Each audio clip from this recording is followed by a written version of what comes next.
Eric and Alex at Coram Farm, and oh my goodness, what an amazing year 3 we have had on our Oklahoma flower farm that sells retail market bouquets from our roadside stand. It is the middle of October and we have completed year 3, which means in our intro we get to transfer to saying year 4 pretty soon, which is exciting. But since our season is over, it's time to do our year in review. And we have had an incredible year, thinking back where we started in year 1 with our small little patch, and then we increased in year 2, but year 3 has felt exponential, and it's felt like that across all fronts. So not just with the flower farm and our flower sales going crazy, but when we started year 3 on our YouTube channel, I think Eric looked back at the analytics and we had like 3,000 or 4,000 subscribers, and now we're about to break soon-ish the 14,000 threshold of subscribers, which is just wonderful. So if you're new to our channel, we have a huge back library where we turned the camera on literally like day 1, year 1. From like putting the flag in the ground. Yeah. So if you want to see what that whole process looks like, especially in fall and winter when we're not as busy and we're kind of stuck inside with the weather, we have a, I think, binge-worthy catalog of videos for you to watch, and give us a subscribe so that we can pass that 14,000 threshold, which is really exciting. Also, during that time, we launched our Patreon in August, where we use that platform to give subscribers even more detail than the YouTube platform allows us. It's a lot more like written content and like crop plans and varieties and like nitty-gritty details on like all the specs about our tunnel and how we grow our snapdragons and our favorite tools and supplies and all of that. So if you are a current flower farmer or you're really wanting to like jump in with both feet and want a lot of the detail, Patreon is where you're going to find a lot of that super specific flower farming detail. Now, here on YouTube, we try to share a lot of the visual of growing a flower farm, share big topics and observations, lesson learns, good and bad, and then of course, all the beautiful flowers. So in today's video, what are we going to talk about? Yeah, we're coming up with content here because we've actually been so with it. Have we? On the farm. We've been with it? Pretty much have terminated everything and we are ready to move into year 4 planting. Year 4 planting starts. We've been basically as dry as you can get. It is dusty and hot. It is middle October, and I'm sure some of you listening are probably already in really cold days. It's 91 right now. We're sweating. We've been here 3 years, and from everything I understand, we are in some of the hottest and driest periods that Oklahoma's had in recent history, maybe even 100-year-old history that they've kept records. So we're dealing with both highs and lows in terms of rain, and so this heat makes my third trimester. It's made the third trimester. She's actively in labor right now, a little bit of pre-labor. It's our due date today, so we'll see. Yep, it is. Don't feel great, but here we are. So the way I wanted to pitch this video is kind of, you try to think of what do you say at the end of the year, and we have a lot of concepts of, what are we going to change, or what are some of the big lessons we've learned. We already had a spring review done in May. You can watch that video that talked a lot about per flower thoughts, like That's pluses good to say. and minuses. So we have a spring video and a summer video where we go over in detail each flower we grow on our farm, things that went correct, things that we noticed or did wrong, or things that we will change. So if you want like flower by flower breakdown, I'll link that in the description because we talk a bit differently in those videos. This one is going to be, I think, more about overall strategy, profitability. Yeah, this is more like wave top thoughts. Things we need to change next year, stuff that we need to consider differently. And a lot of them help refine the vision and plan for our farm in a way that leads to just a greater level of, what's the right way to put it, enjoyment? Yeah. I don't want to say like lifestyle because that feels bougie. And I think we'll talk about that first when we launch, but I also wanted to just go ahead and push our t-shirts. We still sell these on our website, coramdeofarm.com. You can go to the shop and you can find the links to get these drop shipped to you. Whenever he wears it in town, people always ask him, like, do you sell local flowers? So it's like walking advertisement. You're like, let me tell you about my farm. So it's actually worked out for us locally with marketing to have those and in our pictures and stuff. So the way I pitched this video today would be to not really to say a year in review, because I'm sure we're going to have a lot of those kinds of videos over the next couple months as we ponder and think about what we've done this year and what we want to do next year and the changes that we're going to make. And then we're trying to obviously think both in terms of what we want to put out here on our YouTube channel for the general audiences to see and hear, and also content that we're really working hard to develop on Patreon. Patreon, I think of it as like the cliff notes of our channel, where you deliver just really succinct stuff, laser focused on the details that you notes, probably, the kind of the brass tacks at the end of it. So it really helps you distill down some of our longer form content, because we got a lot of long form content on this channel. It tends to be more of what we desire to do. Makes it a little bit harder to, I guess, sift out the information, but we're kind of more of a podcast style YouTube channel at this point, because we have a lot of thoughts. And the action has been so high that it was difficult to capture as much B-roll this year as last year due to the intensity of the sales that we have. And I can understand why some of the big farms tend to probably not do as much video content. Because it takes like 30 to 40% longer sometimes to do a task when we're also capturing for YouTube. Right. So if you're trying to deliver 100, 200, 300 bouquets on a farmer's market to film that is a lot. To film it all. So there tends to be some choices that you make there. There were some days where we were like, oh my goodness, we totally didn't film that we didn't film at anything. all. So this year has leaned more towards the interview style content for the channel versus the artsy, the vlog style. Yeah. And it tends to fit more in your wheelhouse anyways. So, and like some of that, it will bleed into some of the rationale that we talk about here on the Wave Tops. But we've really enjoyed sharing the year 1 to 3 experience. And I think year 4 is not necessarily going to be like bigger and more and incredible beyond anything. It's going to be, I think, an extension of year 3 with lots of refinement. I put notes down on my phone. That's why I was looking at my phone, but they're not really in like any logical or particular order. But one of them is thinking about, are we a part-time flower farm? Right. Or is our goal full-time flower farming, 6 figures, maximizing our growing space, maximizing our revenue potential? Now, after going through a profitable and successful year 3, where are we headed? And that is a conversation we've had. And so you want to talk about what we concluded, and then that's going to shape what year 4 is going to look like with our crop planning and our sales goals and all of that. What's the right phrase to put it? It's a bit obvious what decision we've made given the name of our Patreon channel. Shoot, I didn't even think about that. So you know what the answer is, but I thought we would talk a little bit more about the whys. Profitable part-time flower farming. Last year we featured some really gangbusters interviews that helped push our channel in the winter with Lenny Larkin and Jenny Marks that really have become some of our top watched videos. And, those are accomplished, 300,000 plus revenue flower farms. And so while that content I think is very aspirational, a lot of people think like I could quit everything in my day job and I could go pursue that. And some people might, that's a consuming choice. That's a choice to go all in with employees and knowing that you have a market that can support it. Very long hours. Long hours. I know a lot of those two women work. It's pretty much their life. Yeah, was their 50, farm. 60 plus hours, no benefits, higher risk. Well, yeah, you have to develop the benefits for any employees you might have, part-time or not. It stretches you. This, our choice to launch this farm was not, I don't think it was focused ever on saying we want to become the sole revenue earning aspect of our life. Between the two of us, yeah. Right. It was more of like, let's do something as a family, to be out, to be productive, use our land productively. Mm-hmm. I think there was probably a point, a couple years ago where we were like, maybe we can do this like full-time and nothing else. But it's a weird decision since I'm retired military already.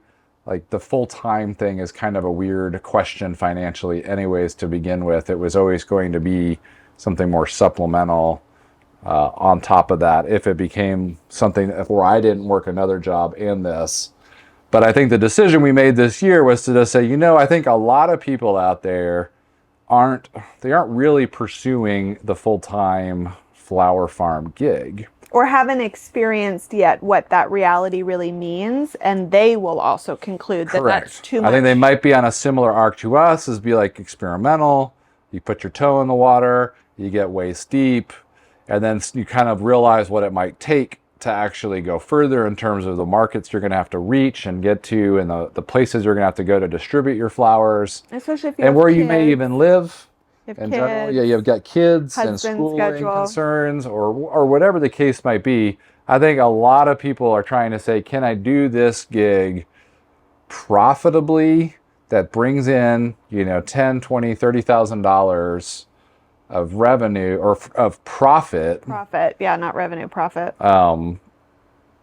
Each year, so that it's a valuable enterprise. It's a significant source of income, but it's not a sole source of income and everything. Or all consuming to your life. Right. I think that there is certainly, if you have the right market, which probably involves being around a wealthier enclave, a suburb or a city. Yeah. And even in like places that have decent wealthy enclaves, like Tulsa itself has some very wealthy areas, but it's still kind of a hard gig to sell flowers, even in a Tulsa metro. Yeah.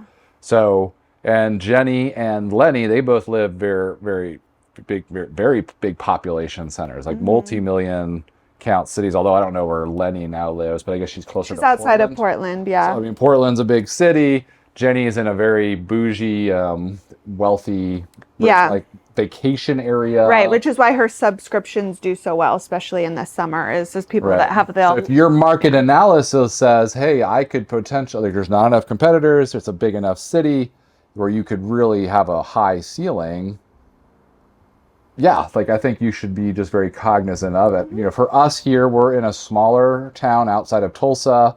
It's still a decent amount of just expendable income here in the county. It's not a super poor county. It's not that rural.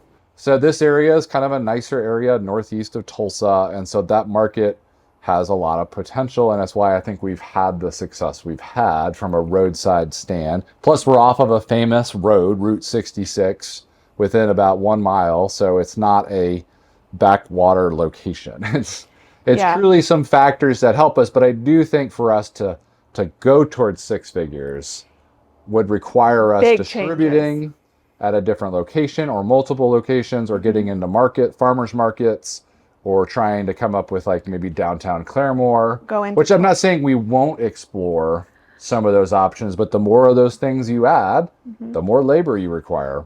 So for the time being, we're like, hey, look, if we can refine this, I think we can push, to this amount from our flower stand alone and stay really focused on the flower stand model. And if you just really specialize in that and just get comfortable with that fact, I think you can get comfortable with a certain ceiling. And so I think a lot of people in this space would say they would like a similar concept where it's a part-time, not a full life-consuming effort that still has a chance to bring home a lot of I think most people have a higher chance of having success with that as the objective than what tends to be what I hear a lot, especially on social media, is like, leave full-time job, make this full-time, 6+ figures, live off of this acre-size farm.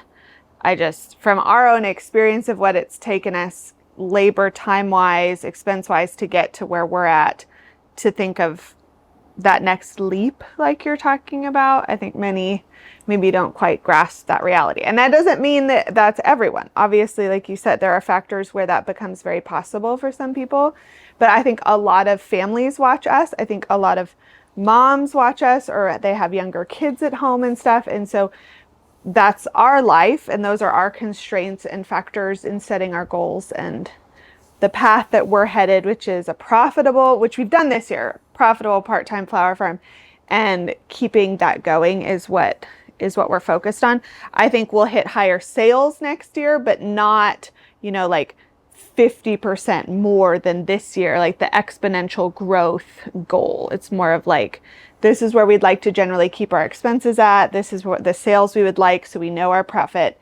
and we kind of repeat, and it works with our lifestyle, it works with our goals. It's still fun and enjoyable. We're not getting burned out. The kids can be involved, and it stays like very positive and also helps control some of the risk factors that come with farming. Well, also though, as happens in every business, as you grow, you also are your biggest constraint is your time and labor, and so you have to hire people. And so what we've achieved is largely just through Eric and I and our time and labor, which means with our kiddos helping, and stuff, that we're not having to pay an employee, which then is another fairly large expense on the books. And so by keeping it reasonable within our capacity, I think we're profiting a pretty good chunk. That if we did want to increase sizably, like say like we want to sell 150 a week as a goal, we'd have to hire an employee, which means with that expense and probably another distribution center. The profit would then, like, it's not an exponential like profit growth. Front. You start having more overhead expenses, and that diminishes with more labor, and we're trying to avoid some of that. So we're kind of like, how much can we maximize our time and labor so that we can maximize our profit, and then almost like kind of cap and settle in at that point. Yeah, so that's the biggest wave top from this year, is to say we're comfortable with kind of putting an artificial ceiling on it. I think the big question at this point next year will be, is that ceiling versus demand possible, or will our demand increase that's a good question. to the point that people want our flowers so much? I think we're going to be able to do it based upon what I saw this year and the way this year tapered out. But we'll see in the spring how that happens again.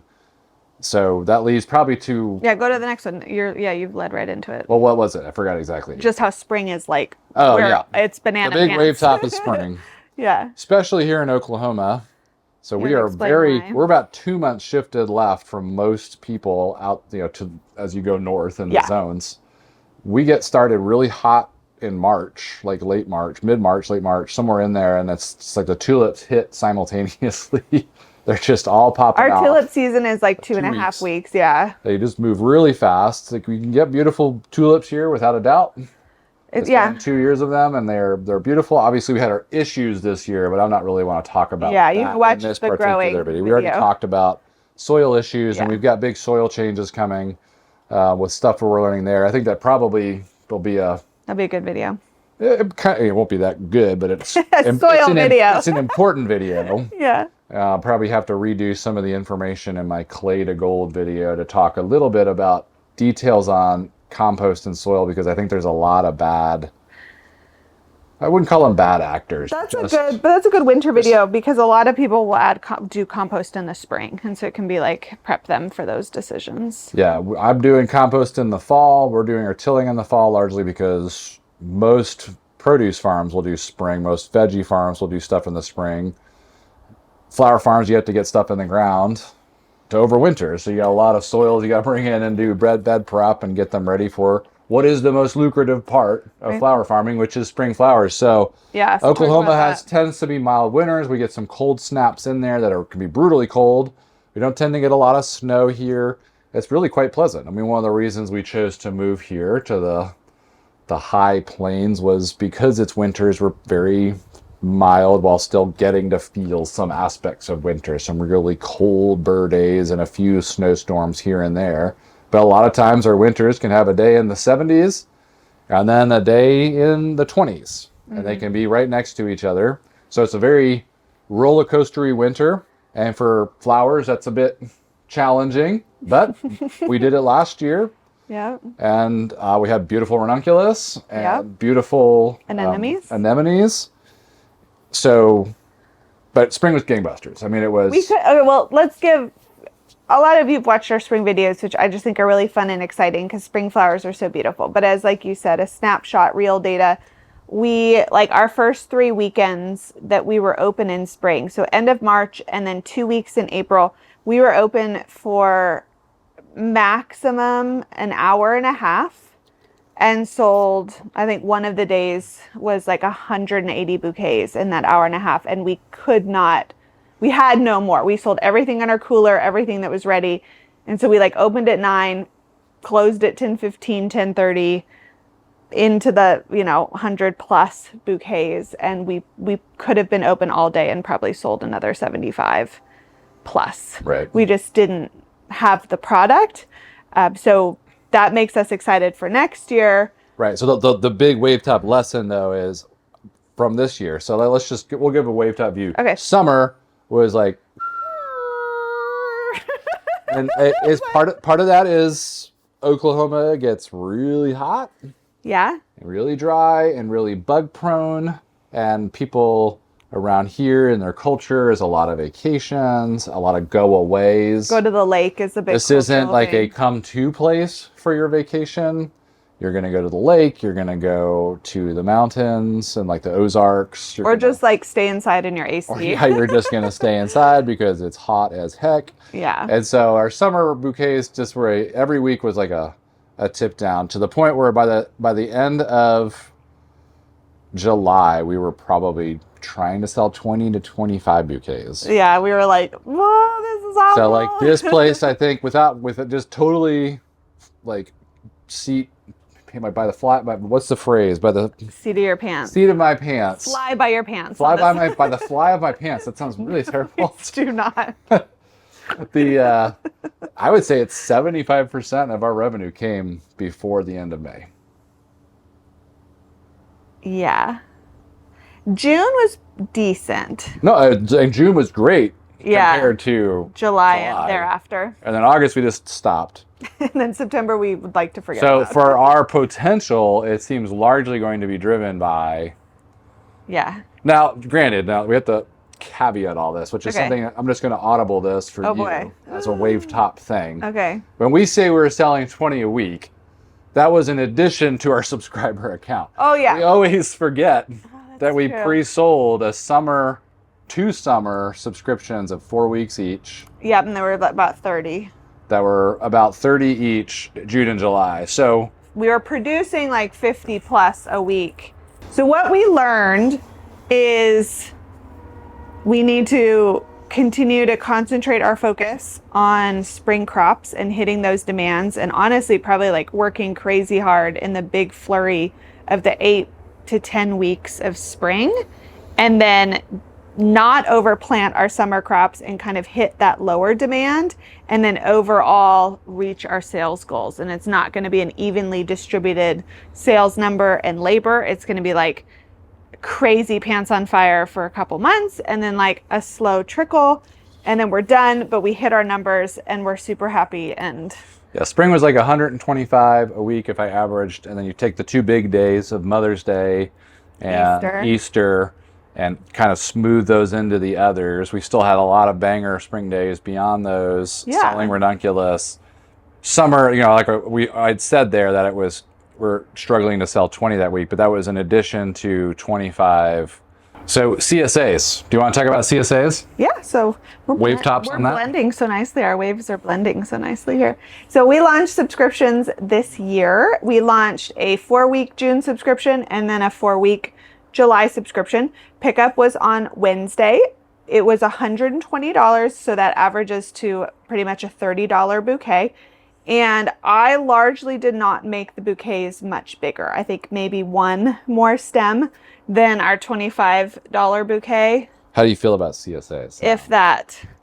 No, but I want to explain, like, we charged more, but we weren't necessarily giving more product because spring was so gangbusters and our product was so in demand, people wanted to pay that extra money to have a guaranteed bouquet to pick up on Wednesday. So I found our subscriptions fairly easy to sell from a marketing perspective, coming off of how happy everyone was in spring. And so I hope next year we add a spring subscription and get to charge a premium, because we've kind of created a problem that people want to fix, which is that they're stressed about getting a bouquet on Saturday. They can skip like a 30-minute car line with the stress of maybe it selling out before they can get to it. And they're willing to pay more money for the same product, knowing it figuratively has their name on it on Wednesday. So I loved having subscriptions. I loved the guaranteed sale. I liked having the funding in the account already. We set caps on how many we would do within a number that I felt comfortable with. So except for like the very end of June when the conditions got really hard, I never felt stressed about being able to fill the subscriptions, which I know can be a stress point, especially for newer growers that try to launch subscriptions earlier and they're still learning how to grow and be confident. It can be really scary to like pre-sell flowers and then maybe have issue. So we picked caps where I felt comfortable that that wasn't going to be an added stressor. Yeah, there's more communication than just making bouquets and putting them out on a Saturday, and what sells. But I think that's also why we charged more, because it like builds in that extra time of communication.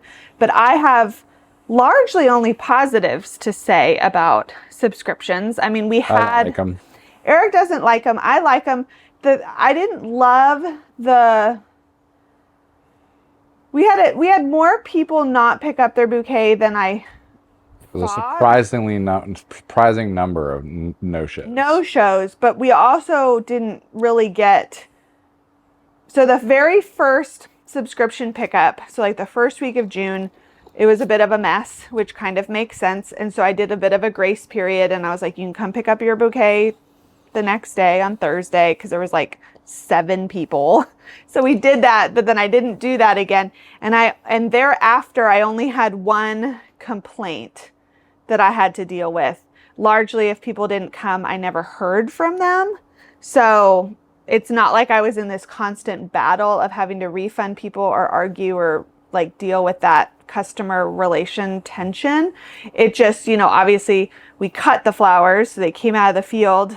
I made the bouquets. There was that labor and they didn't get them, but they prepaid for them. So like, even if they didn't take the flowers, we were paid for those flowers. Then we gifted them to neighbors or enjoyed them inside and stuff.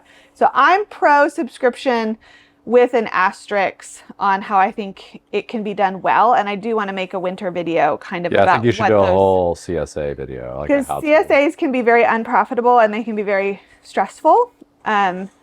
So we'll talk about that. But what are the big things like we're going to change on subscriptions to hit them in succinct fashion? That's a good question. Are we going to change anything? Yes. I mean, we talked about the 2 things we're changing. Okay, tell me then. I'm totally spacing. We didn't do a spring sub, so we're talking about doing a spring sub. Oh, okay. Yeah, we're going to add a spring subscription. It'll be 4 weeks also. I haven't because spring is a little bit fluctuating of like, I don't know exactly like which date the tulips will be ready. The way I'll sell the spring subscription is that like when the tulips are ready, the subscription will start and then we'll go 4 weeks from there. So they'll likely get 2 weeks of tulips, 2 weeks of ranunculus. We'll just have a fluctuating start date. And then we will also do a summer subscription. Well, hold on. Okay. So we blend this next one into another wave top conclusion. Tell me. Which is we've focused on this whole, like, we're closed in August. Oh, okay, sure. We're largely going to be done after the 4th of July every year. Maybe with some fall sunflower sales, depending on how well we can dial those in. And the stupid deer. And the stupid deer that decimated. Hopefully every year is not as dry as it is this year. All the animals and bugs have had less and less to eat this year. So they've really started to decimate plants. We had a deer all over our property that ate an entire row of sunflowers. And we haven't had deer problems. And we've not had deer problems before, so they're just getting really desperate. We're not in like a wooded area. And we have armadillos running rampant. We have armadillos on our property. We've got deer. We've got other dogs and stuff that they're just desperate for food and things to nibble on. And so, depending on each year, if this place continues, I was trying to say that before that train hit, that it was one of our other conclusions. So you did the 2 summer subscriptions, and I think largely we're talking about moving to 2 6-week subs as opposed to managing individual groups. Maybe. Well, I don't know if I want to do a full 6 weeks, but I'll have to think about that. But 2 rounds. Spring is more. 2 rounds would be the way to put it. Okay, yeah. Not to get super specific about but like it. Spring and then a spring and a summer CSA. And we're going to try to sell the spring as part of a Christmas push, right? Yeah, I want to launch it next month, November. So we'll just start selling them, and they'll obviously be very pricey and, well, I don't want to say it too poorly, but they'll just be a more It's just a more expensive flower, and it's going to last for longer. But you're getting a more expensive flower. You're getting a longer period of time, curated experience of a guaranteed bouquet. So it is kind of like the, when like Apple releases a product and they sell and they're like, skip the line and pay blah, blah, blah. It's like, yeah, I hate it because I love the busy Saturdays. Which we still have. But so it'll be interesting and as I just showed you mentally, when I was talking about how lame summer felt, I kept forgetting, and I always forget that we had already been doing subs all July.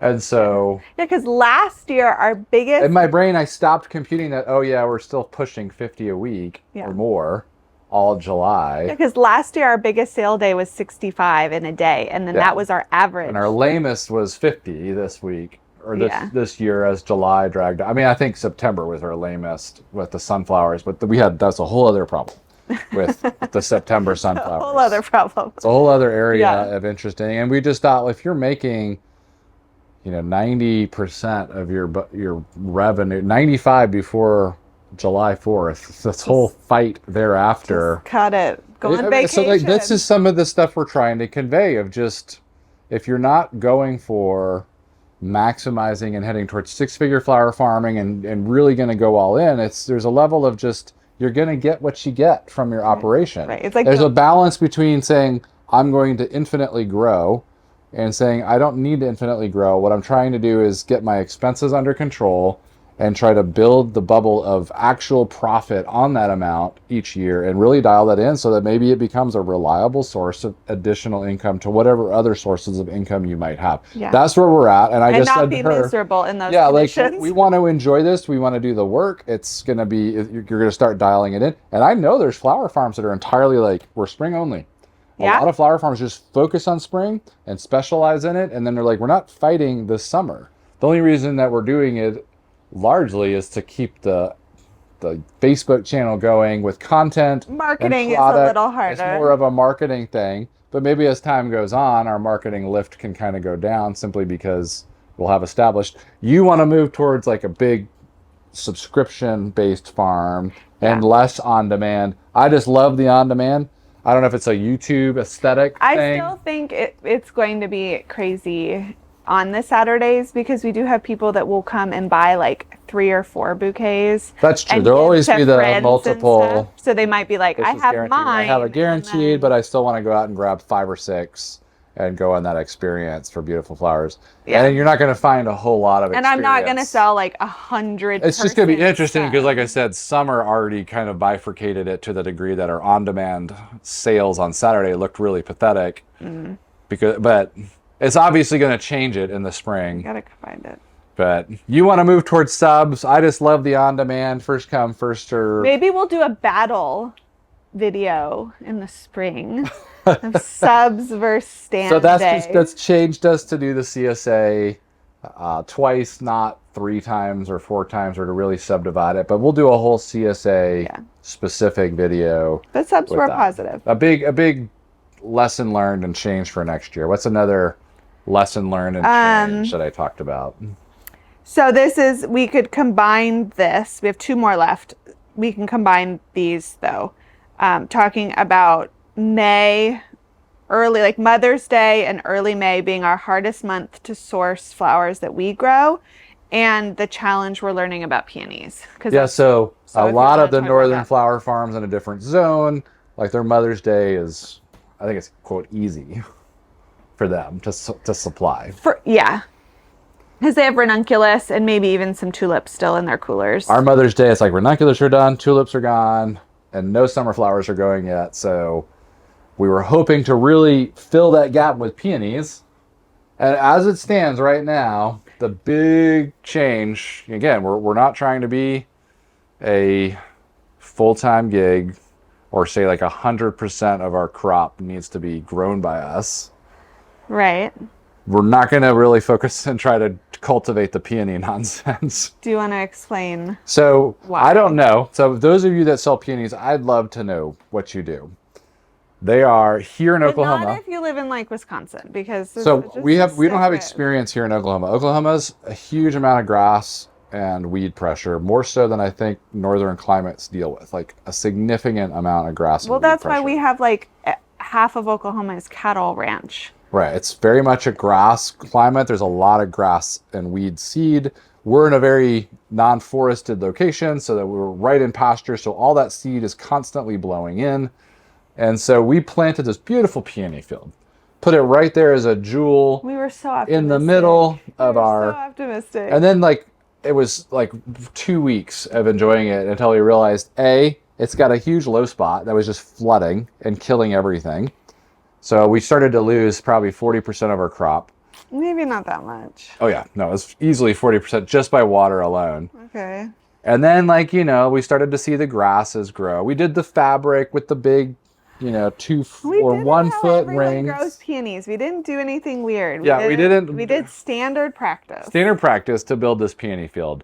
Then the grasses started to grow. Here is a grass called Johnson grass, and it just started to take over. It's a nightmare. And you start looking at it, and when it's wet, it's kind of easy to pull them out, but like you're busy with spring, you're busy with other plantings. And then I was just like looking at this peony field, and you said, well, we're going to get to it eventually. We never did. It's like the SpongeBob meme where it's like 1,000 years later. Yeah, 20 hours later. They never got to it. Never got to it. Completely choked out. Looks awful. And from what I understand, a lot of people. I still think they're going to come back, but. I think half of them will come back. It's not great. But here's the thing. If half of them come back and like we just let them do nonsense and they just kind of survive how they can and they come back and they produce. Yeah. From what I understand, a lot of people hide them in the backs of their property. Yeah. Because they aren't pretty fields as the summer goes on. Or they do a couple big weedings a year versus like stay on top of it type maintenance. I feel like the peony, like this is not like a purely business decision. This is a very personal decision. Okay. So it was more like just me saying, you know what, and all these things you do, you just got to make some decisions to say, again, like this is at the part-time flower farmer level. If you can reliably hit that one day and still be profitable by sourcing peonies from people who are really good at it, and we're terrible at it. Yeah, so we should say for Mother's Day, so there's a local flower farm that's like within 30 minutes. She only sells wholesale, and she was selling peonies. Her peonies, Eric was like, I was a little nervous because I was like, well, I don't want to buy flowers. I'm a flower farmer. I want to grow my flowers. Yeah. And I was being like... This is like a big talking. Yeah, I was being like prideful and stubborn. And I was like, I want it to be all of my flowers. But then it was like, we're in the Mother's Day like drought of flowers. And we didn't want to miss out on those sales. So Eric was like, I don't care what it costs. We're going to sell everything that you can put together anyways. Like, just buy the flowers. So I bought every peony that she had. I think she had like 200 stems or something that we ordered. And... Eric, you can put a picture on the screen because our Mother's Day bouquets were beautiful. It was larkspur, bupleurum, peonies, and then we also bought some wholesale campanula from another wholesale flower farm friend in Tulsa. So the bouquets ended up being all local, all Oklahoma grown, just not all Coramdale Farm grown. So I got over that pride. Yeah, so we maintained the local principle. Right, and so then we didn't just like buy them in from some which we're not going to do. But we sold every single bouquet. We sold out in like 90 minutes. It was another crazy day. So we were definitely profitable. And so what Eric is poking at is like, you have to do these very honest assessments of the time and labor that it takes to maintain this flower in our conditions. Is that worth it for that profit margin versus paying someone else to do that, like a wholesale farm that's designed around that model, and making a profit and hitting a banger's Mother's Day or the 2 weekends in May that's stressful, and then you move on and it's not a crop that you battle and it frees you up for time for other flowers. And so yeah, I think where we're landing is like we're waiting in to see what happens next year of how many peonies come back, and if it's like they did okay, then we'll probably end up in a halvesies where it's like we're going to have some of our peonies. We're definitely going to supplement because we can sell the volume on Mother's Day, and that's what we do instead of expanding, and planting more peonies and blah, blah, blah. If they don't come back and it was a total fail, then like we eat that cost and say like, well, that was a big lesson learned. we are just going to source exclusively wholesale peonies for Mother's Day, and I'll just build my relationship with the local growers and put in orders as if I was a florist, and we will sell them and be profitable that way. It's a decision, and like, really, I mean, because I'm not weeding peony fields all summer. Like I said, it's a matter of your choice to say, how much do I need to have on my farm versus how much can I partner with some local flower farms and still be pushing this, right? Buy local flowers. Yeah, still Oklahoma Still grown. trying to avoid the problems that we are passionate about with internationally imported or whatever. Although I guess peonies, you can't really internationally import them, right? They're more of a local. You can get them just on. Can because you can click buy them. You can, because if you think also about like the northern and southern hemispheres, it's like South Africa is actually a big peony producer, and you can get them when we don't have them, and like Alaska does the opposite. So avoiding that and saying buy in season, buy local, those kind of principles. So partnering with local flower farms that specialize and have nailed it and have their mature peonies. And not be weeding in July. And not be weeding in July. Which is a lifestyle thing. If it turns out that a lot of them come back. That's what I'm interested in. I think we're going to have more comeback than we think, but was kind of like they just are just like, hey, like let it happen. I don't. Didn't you say you talked to a farm? It's like, just like I just let them get overgrown and I mow them down at the end of the season. It's about keeping them irrigated, which we did largely. I mean, we've kind of stopped now, but they're kind of over it now. I don't know. It'll be a mystery we share with YouTube of what does it look like in March. Will we see the red little shoots in March? Yeah, if they come back and they're cropped, then like I guess maybe we save them and move them, or we just deal with this little ugly wart on our property that. It's a back wart though. It's not like front and center to the street. It's in front of our tunnel, so every time you drive by it, walk by it, it's not like on the back of our property where we're just like it's all the way back there. We don't really care. We see it and grumble. We see and look at it and we're like, geez, that's terrible looking. What is that? It ruins my drone shots. Man. It hurt my back last year in a way that I've never hurt my back before planting them. It was muddy and ucky. Okay. So like it just became like what? I'm not enjoying this. I'm not enjoying this and crop. then we got the like perfect, just wonderfully beautiful wholesale peonies. And you're like, why am I doing this again? Like, and I know there's some farms that are like, hey, like the big thing that we're learning is to go all in on perennials. And I'm more like, no, I like chopping them down, covering them, and annual smooth out that nice bed, and just it's not that hard to get them back in the ground and reset. It's different. It's like where is the labor? Like weeding the heck forever and keeping perennials? She charges a premium for her stems, and that's her business model. And it's just like, okay, I'm willing to pay to not weed. I'm paying you to weed. Yeah. And there we are, and it works out. So yeah, that became kind of the big thing. So what are our top things? We have one more, and then that's our big. Those are our big wave tops for this year. The last one was we obviously added a tunnel in year 3. Tunnel. The wave top is buy one. Yeah, so that's the. After year 1, if you feel like you want to do this and invest, I think a tunnel and a cool room, if you're going to become a spring flower focused farm, are absolute necessities. They kind of go somewhat hand in hand, but that tunnel is a magical place for flowers to grow.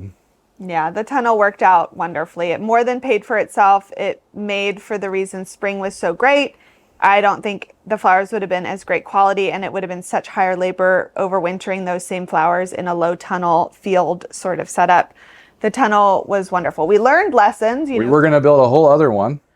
We had a whole crop plan for it. We made some decisions based upon the new baby and my labor time. I work full time. So the flower farm is an additional 20 hours a week. And then the thought of building a whole other tunnel. We were going to do a full high tunnel. You'd be building the tunnel now, like right before baby 5. So that was just not. Right. I think next year we'll build the tunnel, the other tunnel, because it's just so, we're going to probably build, something a lot more.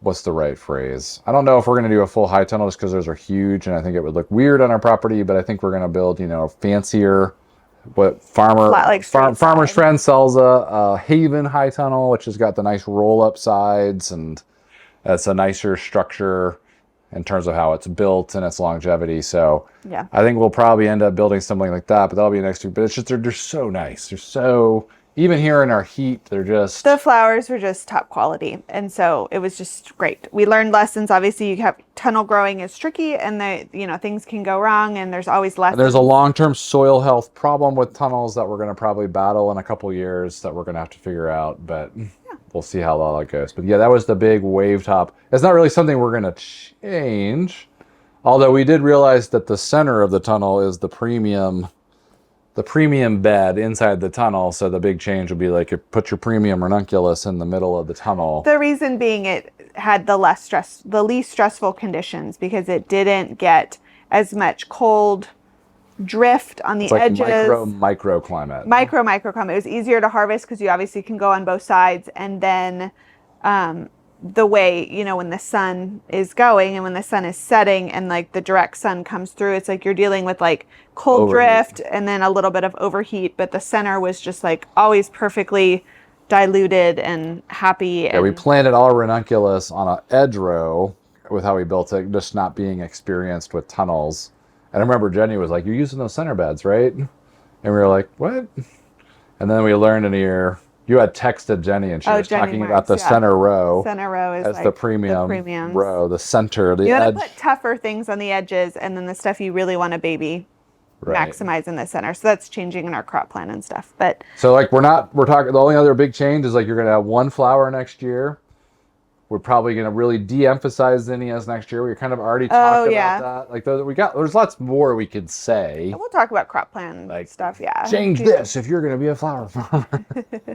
Yeah. But it's a really personal experience, to be honest. That we're trying to get to we're trying to be a first principles channel versus a really highly detailed channel.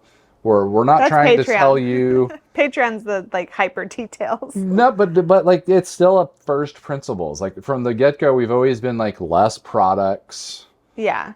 Don't try to grow 37 varieties, grow 10 and then expand one more each year instead of starting with more and going less. Yeah. Don't start with a half acre or start. Right. So the first principle of like this is what you grow in that lesser quantity is up to your own personal decisions. What's profitable for you and what kind of labor do you want to do and do you hate it? And I think that's the nice thing about a part-time flower farm versus maybe a big, multi-$100,000 revenue target is like there you're like, I got to grow stuff I hate and make it good. And so you're wrestling all that, whereas we're trying to bring, like you said, it is a lifestyle choice here. Yeah. And so if you're going to be a part-time flower farmer, I think there's some relief that you can have there. Yeah, basically. And our other strength is marketing. So it's like if we market, we don't need to grow every single thing on our land. Yeah. Just become known for top quality of a few things. Yeah, you have to still be discerning. And that's most successful businesses. Right. So, all right. Well, I'm having a lot of contractions, so I want to get up and walk around. But hopefully this video was helpful in our year in review. We also clearly we had to squeeze one out before she squeezes one out. You should be censored on this video. Censored on YouTube? Unacceptable innuendos have occurred in this video. I'd love to have a baby tonight though. That would be fantastic. But hopefully this video was helpful. We obviously came up with other videos. I'm going to put the notes down here as we were talking of like things that would be helpful to talk about in the fall and winter when we do have more time to like really be thinking about business planning, crop planning, thinking about your year ahead, and you're able to consume more content than when we're all in the flurry of all growing our farms and planting and harvesting, and we need that break inside with a cup of coffee and a notebook. We're going to create a lot of those videos. Again, our Patreon details are in the description. Sign up. It's worth it. It's affordable. It's going to keep growing over time. Especially and it encourages us. I want to say this though too, because now we're about to enter the season where everyone has their courses and all of that. And I do think there's a lot of great products out there. I think there are some scams and I think there are some great products, but I know that some of the like top tier products can feel overwhelming in its expense. And so we also, as a part-time flower farm, want to fill that gap of like more like bite-size, budget friendly information. If you're not quite ready or you don't want to be a much bigger flower farm, that those, four-figure, it's a good $1,000 courses. It's a low investment bar to start getting some of the details and the cliff notes, and I mean, like the details we provide are like, here's the exact product I bought, here are the exact pugs I bought. It's gonna eventually have like, here's the exact crop plan and layout. Because we're not selling a how to build a 6-figure flower farm to people that don't. And really thank all those who have been members from the beginning, because you hanging in there encourages us to develop this content. You hanging with us encourages us and helps fund this community that we're trying to build around part-time flower farming as a unique niche that's not really well addressed, and to just develop content focused on first principles and the details necessary at this scale and scope to be successful. I have to say this: family-centric, family-friendly, because everyone has different considerations and stuff, but a lot of content is framed around either no kids or 2 incomes, and those are the situations, and there's just different factors, different capacities and constraints and stuff, and so we're the like, how do you do this when you have kids and the husband's around and all that kind of stuff. That I think it's good. I think it's important, and we want to make it optimistically doable. So, yeah. All right. Thanks for watching, and we'll see you in the next video with hopefully a little baby. Yeah. Should be 2. I mean, it's in 2 weeks the baby will be here. The baby has to be here. The baby has to be here in 2 weeks. So yes, there will be a baby in the next video. How exciting is that to say? All right. Take care, everybody. Bye, guys.